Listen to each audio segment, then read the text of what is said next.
A saúde é, com certeza, um dos grandes desafios estruturais que Jair Bolsonaro precisará enfrentar ao longo de seu mandato. E o objetivo desse vídeo é mostrar para você um diagnóstico com pontos importantes desse desafio. O primeiro deles é que ao longo dos últimos 10 anos, o Brasil perdeu mais de 40 mil leitos hospitalares. E uma parcela considerável desses leitos foi perdida pelo Sistema Único de Saúde. Aproximadamente 38 mil leitos foram perdidos pelo SUS ao longo desses últimos 10 anos. E a rede privada de hospitais também perdeu muitos leitos.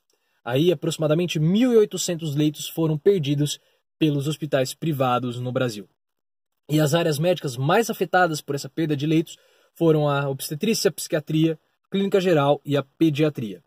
Só que alguns estados melhoraram a sua oferta de leitos para as suas populações. Os estados de Tocantins, Mato Grosso, Roraima, Rondônia e Amapá melhoraram a sua oferta de leitos ao longo desses últimos 10 anos. Então eles aumentaram a quantidade de leitos ao longo desses 10 anos. Só que mesmo com esses estados melhorando a quantidade de leitos, o Brasil mantém uma proporção inferior à ideal estabelecida pela Organização Mundial de Saúde. Hoje o Brasil possui 2 leitos para cada 1.000 habitantes. É um valor inferior à média global, que é de 3 leitos para cada 1.000 habitantes, e inferior ao valor considerado ideal pela Organização Mundial da Saúde, que é entre 3 a 5 leitos para cada 1.000 habitantes. E um outro desafio que Jair Bolsonaro vai enfrentar, dentro desse desafio maior, que é a área da saúde, é o problema histórico da má distribuição médica pelo território nacional. Diversos governos... É um problema histórico que o Brasil possui, a má distribuição médica em seu território, porque o Brasil possui um território coberto por florestas, e é um território muito grande, o que gera dificuldade para instalar médicos em áreas mais isoladas. E ao longo de diversos governos, ao longo de muito tempo, várias alternativas, várias ideias foram colocadas em prática para tentar combater esse problema, como, por exemplo, o Projeto Rondon, Provab, PSUS, Telesaúde, enfim, diversas ideias, mas poucas delas tiveram sucesso.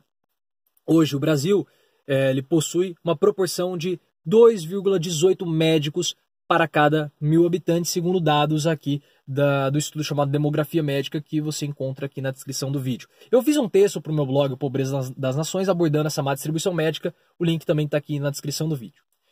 E esse é o valor interessante de 2,18, porque apesar de não haver um consenso mundial, um valor estipulado pela OMS, por exemplo, eu encontrei um artigo, que também está aqui na descrição do vídeo, que diz que uma proporção razoável de médicos para cada 1.000 habitantes é entre 2 a 2,5 médicos para cada 1.000 habitantes. E como o Brasil possui 2,18, o Brasil está oscilando dentro aí desse valor razoável de 2 a 2,5. O grande problema é que essa distribuição é feita de modo desigual.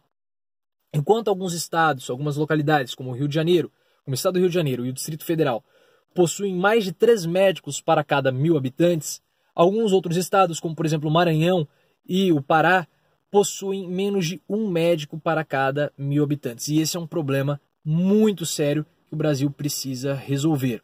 E uma das formas que foi encontradas, pelo menos de uma forma paliativa, foi o programa Mais Médicos estipulado, elaborado e implantado lá em outubro de 2013. No programa Mais Médicos, diversas frentes de ataque foram estabelecidas e uma delas era colocar médicos nessas áreas isoladas. Foi aberto um edital para que médicos brasileiros se candidatassem para essas vagas não foram preenchidas, aí o governo trouxe médicos cubanos, uma parceria entre o governo brasileiro e o governo cubano. Então esse médico cubano ele era um intercambista, queria trabalhar nessas áreas, queria atender pacientes nessas áreas isoladas. Houve uma polêmica muito grande e essa polêmica voltou à tona porque recentemente houve o fim da parceria entre o governo brasileiro e o governo cubano e os médicos cubanos voltaram para Cuba, deixando diversos municípios sem médicos para atender a população. O governo brasileiro abriu um novo edital para que médicos brasileiros pudessem se candidatar, só que 31% das vagas deixadas pelos cubanos ainda não foram preenchidas. Isso é preocupante porque alguns estados, como por exemplo o estado de Alagoas, mais de 50% dos municípios que tinham médicos cubanos ainda não tiveram as suas vagas preenchidas. E isso é preocupante porque a proporção de médicos em Alagoas está em 1,36 médicos para cada 1.000 habitantes. Então Alagoas também tem um problema sério de distribuição médica. E um outro problema que ocorreu é que 40% dos médicos brasileiros que se candidataram e foram aprovados para trabalhar no Mais Médicos já estavam empregados pelo programa Saúde da Família. Então houve uma migração entre médicos do programa da Saúde da Família para o Mais Médicos. Nós tentamos, como o nosso cobertor é curto, nós cobrimos uma área e acabamos descobrindo outra. Para preencher essas vagas remanescentes, esses 31% de vagas ainda remanescentes, agora, nos próximos dias, no final agora do ano de dezembro, o governo brasileiro irá abrir edital para que médicos brasileiros formados no exterior possam se candidatar. Só que isso é bastante controverso, porque a qualidade das faculdades de medicina do exterior ela é muito controversa e gera muita discussão aqui no Brasil. Para você ter uma ideia, para um médico formado no exterior atuar no Brasil, ou seja, exercer a sua profissão de médico no Brasil, seja ele um médico brasileiro formado no exterior ou um estrangeiro formado no exterior, ele vai ter que passar por um processo de revalidação do seu diploma. Tem um teste, um exame chamado Revalida, que vai revalidar o diploma, vai mensurar a qualidade do ensino no exterior para ver se o médico está apto a poder exercer a sua profissão aqui no Brasil. Em 2018, aproximadamente 50% dos candidatos que prestaram revalida foram reprovados. Então, isso aí é um assunto que gera também muita discussão, muita controvérsia aqui no Brasil. E a própria qualidade das faculdades de medicina no Brasil também vai ser pauta de discussão a partir do próximo ano. Porque o programa Mais Médicos ele incentivou a abertura de diversas faculdades de medicina no Brasil. Muitas faculdades de medicina foram abertas por conta do Mais Médicos. Para você ter uma ideia, olha só, até o final de 2011, o Brasil possuía apenas, entre aspas, 188 faculdades de medicina.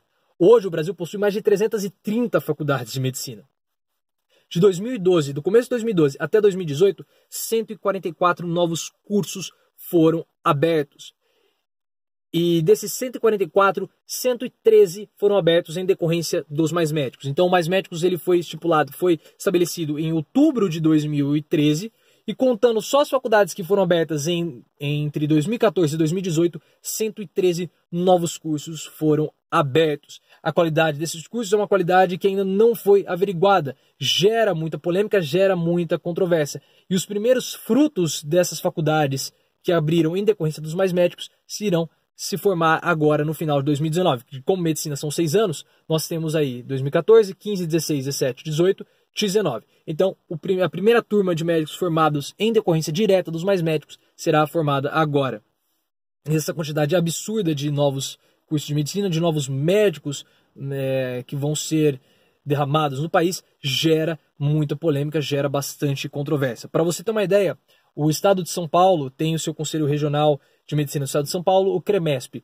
E o CREMESP ele faz uma prova facultativa para mensurar a qualidade do ensino médico no estado. Então você tem aí os alunos recém-formados e no último ano eles acabam prestando essa prova, uma prova facultativa como eu falei, e 40% dos alunos que prestaram essa prova em 2018 foi reprovado.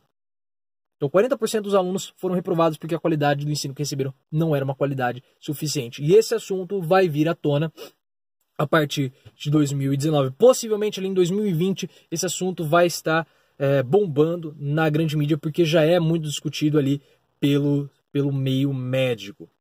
E para finalizar esse vídeo, ao longo de 12 anos, nós tivemos aí o governo brasileiro perdeu com a arrecadação de impostos por conta de incentivos, abatimento de imposto, 400 bilhões de reais que foram deixados de serem arrecadados por conta de abatimento de imposto. Seja de pessoas físicas ou pessoas jurídicas por conta dos sistemas privados de saúde. Então você tem aqui na descrição do vídeo uma reportagem que foi feita pelo UOL mostrando todo esse valor. E esse imposto é muito considerável porque o Brasil agora está sob o regime da PEC dos gastos. Os gastos então no Brasil estão sendo foram restringidos, gastar com saúde agora está muito mais restrito. Então, para enfrentar esse problema, o governo brasileiro vai ter mais dificuldade porque está sem dinheiro e uma parcela considerável dos impostos está sendo deixada de arrecadar por conta de abatimento. Então, você tem um abatimento de pessoas físicas e jurídicas por conta do imposto de renda. Então, isso também é um problema porque com menos arrecadação, menos dinheiro eu tenho para poder investir nessas áreas, nesse problema estrutural tão sério e que afeta muitas pessoas. Tudo que eu falei está na descrição do meu vídeo. Eu também fiz um texto no meu blog abordando esse assunto de hoje, esse desafio estrutural da saúde. Você pode entrar lá e dar uma conferida. Para que o Brasil melhore a sua desigualdade social, é necessário prover um atendimento de saúde universal, um atendimento de saúde com qualidade para toda a sua população. Esse é um problema muito complexo e não vai ser resolvido com frase pronta, frase de efeito. Vai ser um desafio muito sério, um desafio que todos os outros presidentes que passaram antes de Jair Bolsonaro tiveram, e Jair Bolsonaro vai ter esse grande desafio para os seus próximos 4 anos de governo. Se você chegou até aqui, considere se inscrever no canal, deixar o seu comentário, as suas impressões, a sua percepção sobre o sistema de saúde no Brasil, principalmente se você for um usuário do Sistema Único de Saúde, deixa aqui o seu relato, o seu problema que você teve, para que a gente possa compreender um pouquinho mais esse problema tão sério que o Brasil possui. Lembre-se, gente, vamos sempre sair do raso e aprofundar o nosso discurso.